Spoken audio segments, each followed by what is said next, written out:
Jokai mar mondo mi wanene en bende wang'eye onyiswa ni en jakanye.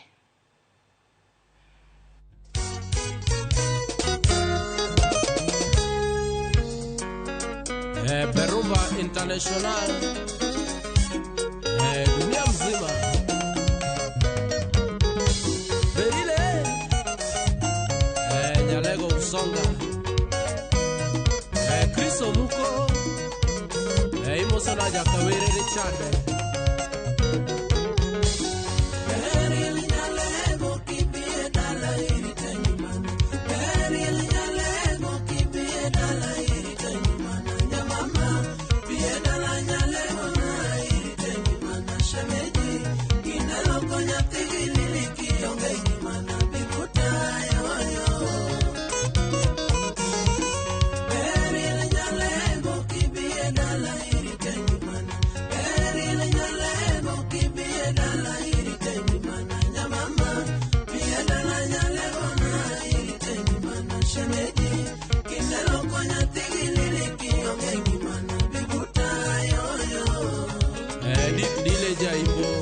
Jaber nyagi Musa Juma nwaro mogodo asembo kolal pacho asembo wachakongi Jaber nono nyinge tudoka gi mulo wuonyamba weche gi eri ung'eyo pile ni nowacho mwanzo ni wa dunia Jaber nyagi Musa Juma nwaro mogodo asembo kolal pacho asembo wachakongi Jaber nono nyinge todoka gi mulo wuonyamba weche gi eri ung'eyo pile ni nowacho mwanzo ni wa dunia Josem gifuya gifungo weche maketho hera ani pena kitanyariti warite singo wanyalego mama Paul Manager Josem gifuya gifungo weche maketho hera ani pena kitanyariti warite singo wanyalsonga mama Wapi Leon Kodini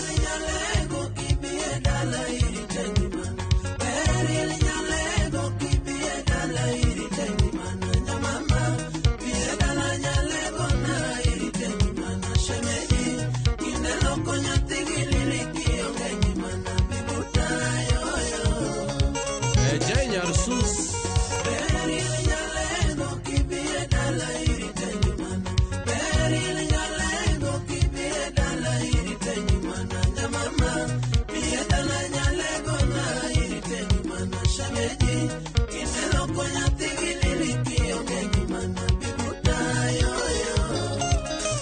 Tabinya Suba Jaber nyagi Musa Juma nwaro mogodo asembo kolal pacho asembo wachakongi Jaber nono nyinge tudoka gi mulo wuonyamba weche gi eri ung'eyo pile ni nowacho mwanzo ni wa dunia Josem gifuya gifungo weche maketho hera ani peda kichanyariti warite singo wanyalsonga mama Josem gifuya gifungo weche maketho ng'iyo anina peda kitanyariti warite hera wanyalego mama Beril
jachuch nochweyo kokete chunye nyagi kevo mama.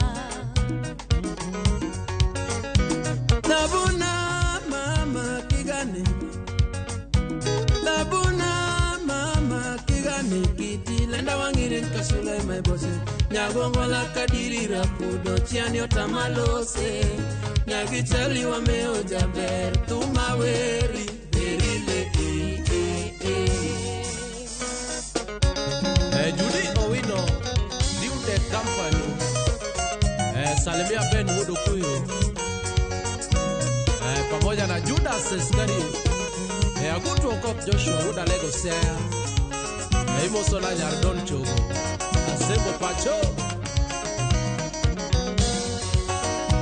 Berile Nyausonga mama.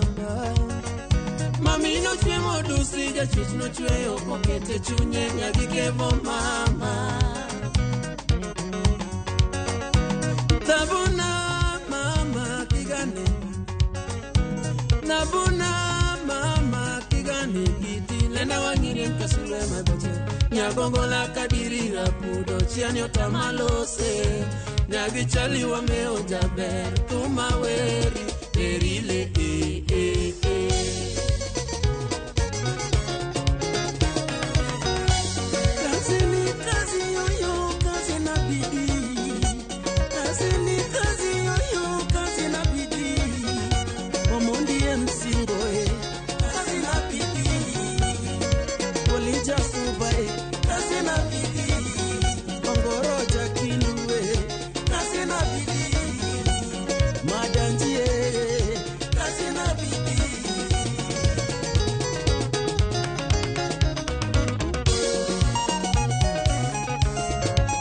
Nyarumbogo Peso Tas Kondire Leon Woda Tala Iboso na Morinya Soja Ugenya Ubunya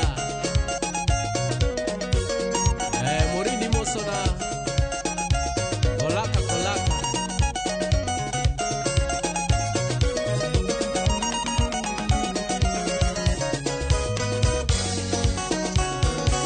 Kristo wie Kwara Kwara Lufunga Kubiero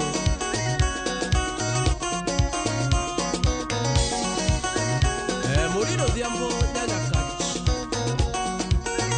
Salimia Beki Diambo Walimu Teacher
Kevin Osino Wodo Genya Seranga Iboso na Vincent Uchure Jararieda Radieda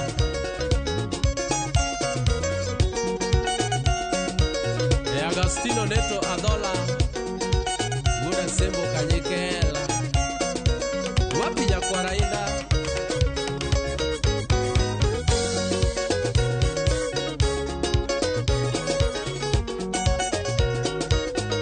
Jamal Malik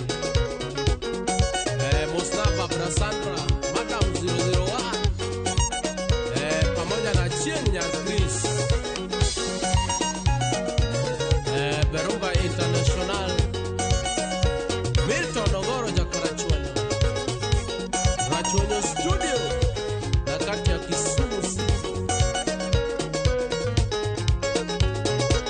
Kenaja Mboka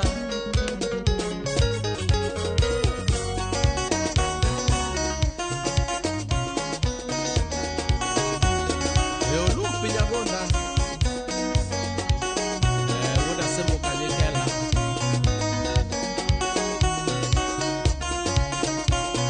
Braxton Magufuli Otieno Wudo Remo Nyakwara Mogajuang donga wanyisi ni mano en muziki bila jasho.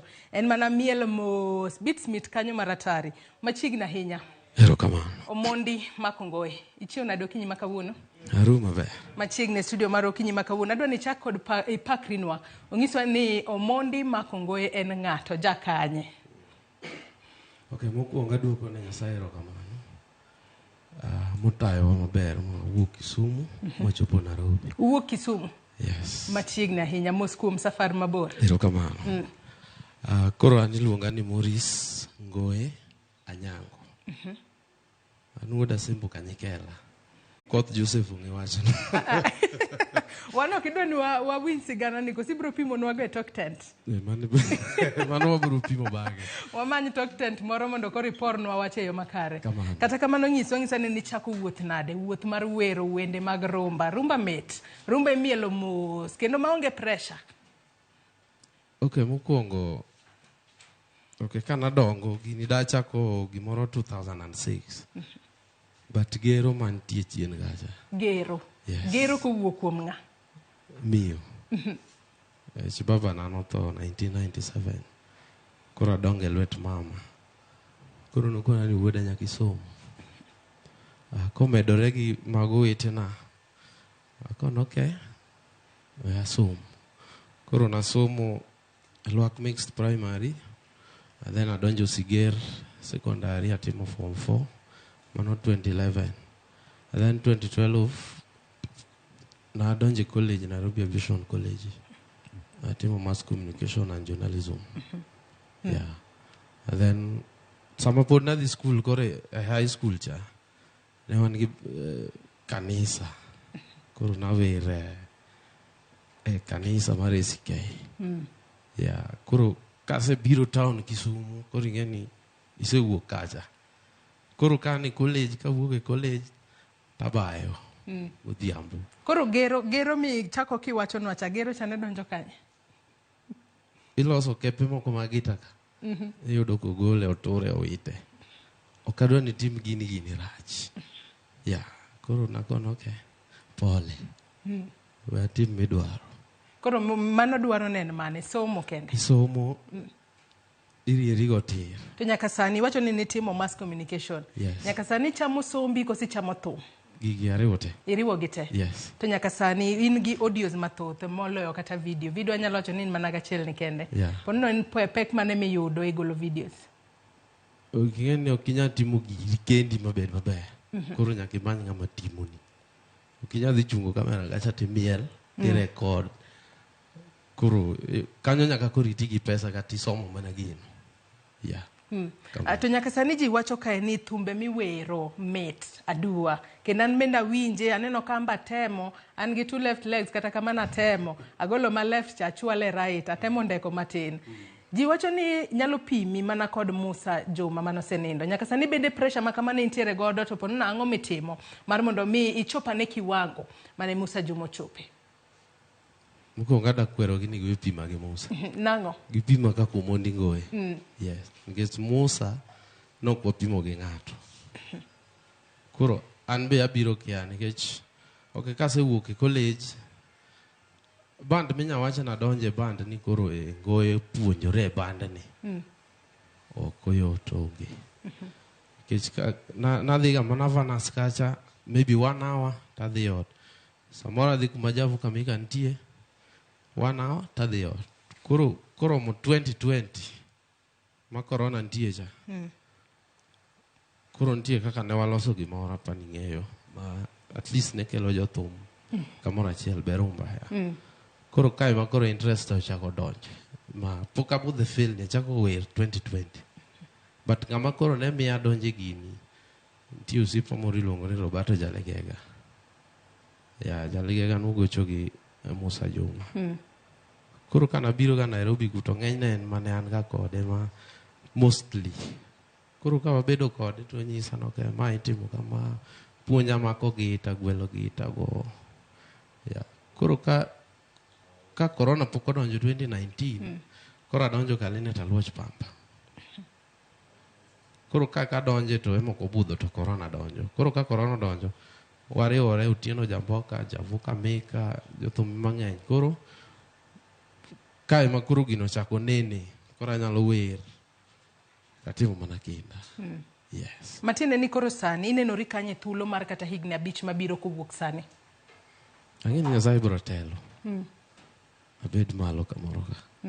Ang'e ni wadong' kod thuolo matin ahinya to pod wadong' kod jangol achiel ma bende poka wawuoyo godo okinyi ma kawuono. Asoma ne moko kuom ote ma bende aneno ka joneno magwa chwalo ni okinyi ma kawuono. Pauline Akoth Nyaimbo wacho ni Omondi Makongoe werne wend Mary Nyar Kindu cha mar min Nancy Wambi. Wacho ni werne wer maka intere kod wer makamano. Mary Nyakindu. Mano Mary Nyar Kindu kata kamano ponono kwa biwere odiochieng' ma kawuono. Ka bende ote machielo mar Josa wacho ka en Omondi ayie kodi mano e benga weri gi moko mag umbwaknika yudo thum aina ni ok yot idhi mabor. Gavana KE wacho ni Mombasa ler kendo winjore makare. Wuonya Mwalo bende wacho ni real deal. Wacho kanya ni chum real deal. Aero kama na inya Odhiambo Kauma bende wacho kae ochwalo ote moro kae kata kamano ote makamano lal na matin kata kamano wacho ni Joramogi oseketonwa Omondi Ngoe ma obiro kose chiek chuth kata kamano Nyakoramogi Ajwang' ero kama na inya kuom chwalo ote magi. Ponono igocho kuonde kaka mage to ng'ato ka dwaro tudre kodi onyalo yudi nade? Okay, poto nyocha an Kisumu na gocho Mamba Club. Wednesday gi Sunday. But koro weekend ni kawuono Friday antiere jo Dallas. And then kiny Saturday an Kataro.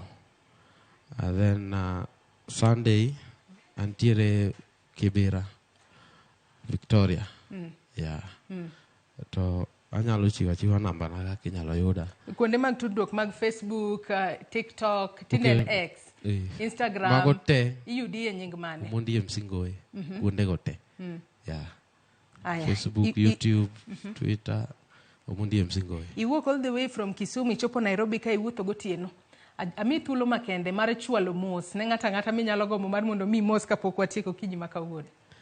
Anyalo chwalo mos ne Chris Omuko, Leon Goga, Odhiambo Kauma, Dennis Wojasega, Kevin Ogola gi Caroline kaachiel god Minot Beryl.